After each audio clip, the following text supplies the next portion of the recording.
Қайырлы күн, қадірменді желі қолданушылар, оқырмандар. Бүгін бізде қонақта көп жылдар кітапхана саласында басшылық қызмет атқарған, осы саладан зейнеткерлікке шыққан, қазіргі таңда мәдениет демалыс орталығы жанындағы халықтық айзере әжелер ансамбльдің белді мүшесі, ардагер ұстаз, бақытты ана, сүйікті әже Балдай Әліпқызы. Мерейлі жасыңыз құтты болсын, қош келдіңіз. Рахмет, қарықтарым. Мынау менің мерей жасымды ескеріп, осындай шараға шақырып, мені құрметтеп жатқандарыңа көп алғысымды білдірем. Құрмет десең кәріңді, жарылқаның барыңды депті ғой Алла тағала. Міне сол үрдіс бойынша мені құрметтеп жатқандарыңа алғысым шексіз, қуаныштымын, бақыттымын деп есептеймін. Сол өзімнің жұмыс істеген ұжымның мені құрметтеп жатқанына. Рахмет жаным.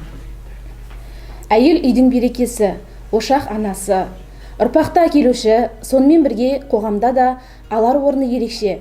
Сіз кітапхана саласында бірнеше жыл еңбек еттіңіз, басшылық қызмет атқардыңыз. Сол кезде отбасы, қонақ күту, бала тәрбиесін бірге алып жүру қиын болды ма сізге? Сол жөнінде айтып өтсеңіз. Мен бұл кітапхана саласын басқаруға есейіңкіреп, балаларым есейгеннен кейін келдім 94 жылы. Мен келген уақытта бұл жаңағы мәдени ошақтар жабылып, кітапханалар таратылып жатқан бір өте жайсыз жағдайға тап болдым. Жаңағы мен келгенге дейін болған 36 кітапхананың жабылып, тек қана 14 кітапхана қалдырдық. Соның барлығын көбін өзімізге жаптық. Бірақ та біздер кітап қорын ешқайда шашқан жоқпыз. Барлық кітапханаларға үлестіріп, бөліп бердік. Болашақта соның кітап еш уақытта рухани қазына, еш уақытта жоғалмау керек, еш уақытта жойылмау керек. Сондықтан біз сол кітап қорын сақтап қалдық. Менің осы кітапханаға сіңірген еңбегім сол деп есептеймін. Себебі басқа жерлердің бәрінде кітапқа апарып өртегендер болған екен. Соны естігенде жанымыз түршікті. Ал енді біздер сол жоймаған қорымыздың пайдасын көрдік. Соңынан заман түзелер, кітапханалар қайтадан, мәдени ошақтар қайтадан ашылар деп күткенбіз. Сол күткен жағдайымыз келді. Кейіннен кітапханаларды аштық бір-бірлеп. Сол кезде жаңағы кітап қорларын сол кітапханаларға үлестіріп бердік. Ешқандай қиындық бізде туындаған жоқ. Жаңағы кітап қорымыз толысты. Жаңа кітаптармен толысты. Біздің кезімізде енді жұмыс істеу әрине жаңағы бүгінгі күнгідей технология жоқ. Ол кезде бәрі де қолмен жасалды, қолмен істелді. Жаңағы кітап жинайтын мебельдерге дейін біздерде қат болды. Тұрған орнымызда шамалы болды, өздерің көрдіңдер. Енді біздер көшіп жүрдік, бірде жаңа мәдениет үйіне, бірде басқалай бір үйге. Сөйтіп сондай қиыншылықтар болды. Ол кездегі қиыншылықтар, оның бәрін енді қазіргі сендердің жағдайларымен салыстыруға келмейді әрине. Сендердің жағдайларыңды көріп, мен үнемі келіп қатысып тұрам ғой енді. Сендердің арқаларыңда, сендердің шақыруларының арқасында мен өзім бала күнімнен сол кітап сүйіп өстім, кітап оқып өстік. Біздің кезімізде мынандай қазіргідей технология болған жоқ, басқалай біздерде. Сондықтан біз осы кітапхананың қазіргі жағдайын, қазіргі жұмыс істеу стилін көріп қуанып отырамын. Қазіргі жастардың сол талапқа сай, енді әр уақыттың өзінің талабы бар ғой. Біздің кезіміздегі талап өзінің жағдайына қарай талап қойды. Қазіргі жағдай сендерге өздерінің қазіргі жағдайларына қарай талап қояды. Сол талапқа сай жұмыс істеп жатырсыңдар. Сендерге жұмыстарыңа жеміс тілеймін, айналайын бәріңе де. Көріп қуанып отырам. Үнемі жаңалықтарыңды оқып отырам, естіп отырам. Сендердің бүкіл жаңалықтарың осы жаңағы телефондарда шығып жатады, оқып отырамын үнемі, газеттерге шығып отырады. Соның барлығына мен қуанып, мерейім өсіп отырады сендердің жеңістерге. Енді ол әлгі бала өсіру, қонақ шақыру қиындық келтірді ме дейсің ғой. Менің оған ешқандай қиындық болған жоқ. Менің жолдасым екеуміздің жаңағы көзқарасымыз, өмірге деген түсінігіміз, адамдармен жаңағы араласу жөніндегі түсініктеріміз бәрі бірдей болды. Сондықтан маған үнемі қолдау жасап, үнемі көмектесіп отырды. Балаларым да өсіп, өздерінің біздерге ешқандай қиындық келтірмей, жаңағы біздерге уайым болмай, әрқайсысы өз жолын тауып кетті. Шүкір, осы өмірімізге ризамыз енді. Сендерге тек жеміс тілеймін. Мынандай орында, мынандай жаңағы жағдайда жұмыс істеу бақыт деп есептеймін. Сендер бақытты ұрпақсыңдар. Рахмет. Сіз еңбек еткен жылдардағы кітапхана мен қазіргі кітапхана келбеті, яғни қазіргі қажеттілік, жауапкершілік қандай? Көзқарасыңыз? Жаңа айттым ғой енді. Бұл кездегі талап біздің жағдайымызға қарай талап қойылды. Сол талап бойынша жұмыс жасадық. Өзіміздің сол жұмыс сол кездегі талап бойынша сол жақсы үрдістен шығып, үнемі осы ауданның, біздер кәдімгі жаңашыл ауданның рухани дүниесін үнемі қанағаттандырып отырдық деп ойлаймын. Енді қазіргі жағдайда сендер де сол бүкіл ауданның рухани өмірінің үрдісін көтеріп отырсыңдар енді деп ойлаймын. Мынау қазіргі технология дегендер тамаша ғой. Енді міне жаңа бүкіл андағы, мындағы, Алматыдағы, мындағы адамдарды сөйлетіп қойып отырсыңдар біздерге. Мінекей мен өте қуаныштымын. Сондай бұндай жағдайда жұмыс істеу сендер үшін, кейінгі жастар үшін, сендер барлығын да игеріп жатсыңдар. Жаңа технологияны барлығын қалай не істеу керек екенін бәрін білесіңдер. Ал мынандай еліміз мынандай қиын жағдайға тап болған кезде де сендер жұмыстарыңды тоқтатқан жоқсыңдар. Жаңағы оқырмандарың болмағанмен, сол оқырмандарменен жаңа технология арқылы үйден жұмыс жасап, олардың барлығын оқуға тартып, олардың барлығын шараға тартып, жұмыс жасап жатқандарыңды мен көзім көріп отыр барлығын. Рахмет көп. Сіз ұйытқы болып отырған отбасы, үнемі қоғамнан қол үзбей, отбасылық іс-шараларға белсене қатынасып отырасыздар, бірліктеріңізді көрсетіп отырасыздар. Ақылды әйел күйеуіне айтар сөзіне шекер қосып, күйеуінің айтар сөзінің тұзын алып тастайды деген қағиданы ұстанғандарыңызды мерей үстем болады деп айтып жатады. Осы бағытта жастарға отбасын берік ұстаудың құпиясын, қыр-сырын айта отырсаңыз. Біздер енді сол жаңа неден айтылып жатыр ғой, студент күнімізден отау көтеріп, сол бір-бірімізге жолдасымыз екеуміз көмектесіп, бір-бірімізді қолдап отырдық. Еш уақытта біріміздің пікірімізге біріміз қайшы болған жоқпыз.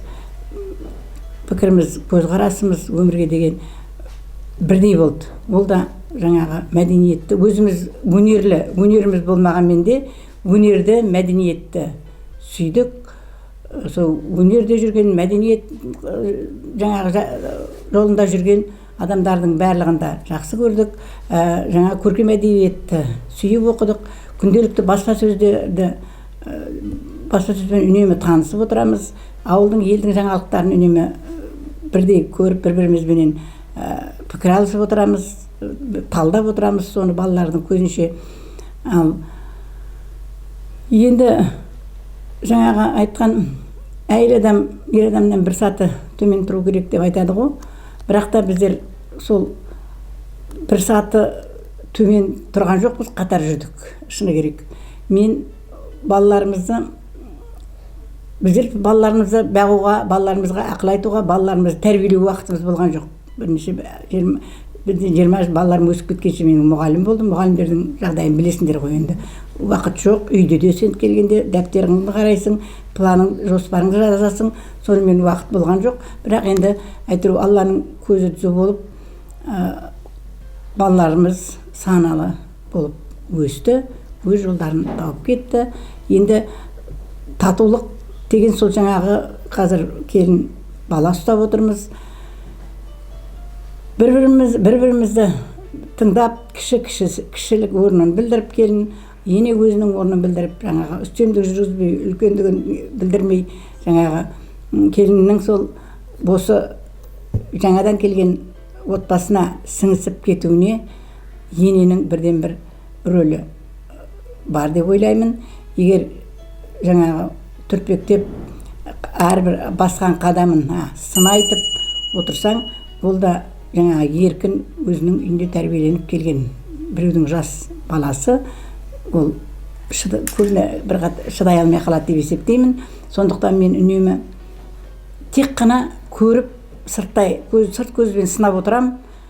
Еш уақытта сенің мынаны не істеп жатсың, мынаны бүйтіп жатсың деп еш уақытта қатты дауыс көтеріп айтып көрген жоқпын. Өзім көрсетіп, өзім істеймін барлығын. Сол менің істегенімді айнытпай келінімді істеуге тырысады. Мен қазір өзімнің қолымда отырған келініме өте ризамын. Қаланың қызы Ерке 19 жасында жастай келді. Ал мен оған ештеңе мынаны былай істе деп үйреткен жоқпын. Қазіргі заманның келіндерінің енесі көбіне сол мына интернет қой енді. Тамақ пісіру, басқалай үйді қалай ұстау барлығында интернеттен үйреніп отыр. Мен оған ақыл айтудың қажеті жоқ деп есептеймін. Бірақ та сол жаңағы өзі түсініп, кейбір қазақтың мынау мал сойғандағы істейтін шаруалар, тағы сондай қазақи үрдістерді, қазақи дәстүрлерді барлығын сол бізден көргенін аудармай істеуге тырысады келінім. Мен соған ризамын. Міне сондай болу керек деп ойлаймын. Жаңағы егер енесі ақыл айтып келінге жаңағы қатты сөз айтып жатса, оған сөз қайтармау келіннің міндеті, жайлап үндемей тыңдап алу жүру керек. Сондай үрдіс біздің жанұямызда қалыптасқан. Әркім өз ісін, өз орнын білет деп есептеймін. Шүкір, қолында кенже келіні мен балам бар. Олардың немересі тараған жаңағы 1-2 немереміз бар. Соларды бағып, қазір бақытты отбасы болып отырмыз. Даладағы, алыстағы балаларымызбен үнемі хабарласып отырамыз. Олар да сол тату тәтті ағайын болып бір-біріменен араласып тұрғанын үнемі қадағалап отырамыз. Кейінгі біздің көзімізді жұмыла қалған күнде ертең бір-біріменен ажырап, бір-біріменен жаңағы көрмей кетіп жатқан ағайындар бар ғой. Солай болмасын деп үнемі бір-бірімен біріктіріп, бастарын қосып, жаңағы үнемі хабарласып тұруларын айтып, ақылымызды беріп отырамыз. Рахмет. Сіз басшы болған кездегі жұмыстың қиындығы, сол кездегі қызығы, басшылықтың жаңағы айырмашылығын айтып өтсеңіз, сол кездердегі жұмыстың ең қызықты сәттерін өзіңіздің ойыңызда қалған айтып өтсеңіз. Енді әр уақыттың өзінің қиындығы бар ғой. Біздің қиындығымыз жаңа басында айтып өттім ғой. Сол біздерде мынандай үздік жаңағы технология болған жоқ. Мен жұмыс жасаған кезде біздерде тіпті керек десе компьютерде болған жоқ. Компьютер тек қана бір ғана компьютер болды. Ол да бірде істесе, бірде істемейді. Сондай жағдайда жұмыс жасадық біздер. Енді тек қана кітапханаға оқырмандарды шаралар өткізуменен тартып, солай жұмыс жасадық. Қазіргі заман енді кітапхананың енді оқырманы көбіне зейнеткерлер, сосын кейінгі оқушы жас балалар ғой. Енді жастар жағы көп кітап оқиды деп ойламаймын. Бірақ та енді сол қиындықтан біздер сол кезде шығып отырдық. Үнемі сол жоғары жақтың талабын орындап отырдық. Айттым ғой енді қазіргі заманның мен салыстырғанда өзі жаңа кітапханалар жабылды, көп жерлерде нелер. Сосын көп кітапханаларды сол 94-тен бастап жабылды көп кітапхана. Айттым 14 қана кітапхана қалды деп. Бүкіл аудан бойынша. Ал сол кітапханалардың барлығы кейіннен 2000 жылдардан бастап қайтадан ашыла бастады. Сөйтіп кішкене санын 20-ның үстіне шығардық. Сол кезде сол кітаптардың санын санап алып, кітап қорларын сақтап қалу біз үшін үлкен жетістік болды. Енді өзіміздің сол дәрежемізге қарай, сол кездегі талапқа қарай жұмыс жасадық деп ойлаймын енді. Рахмет көп. Бүгінгі біздің сұрағымызға жауап бергеніңізге. Сізді өмірден тоқығаны мол, кемел ойлы, берік ұстанымы бар ұстаз ретінде өзіңізден кейінгі әріптестеріңіз зор қуанышпен қадір тұтады. Сізге осындай мерейлі жасыңызбен, шын көңілімізбен зор денсаулық, қажымас қайрат, отбасыңызға баянды бақыт тілейміз. Рахмет.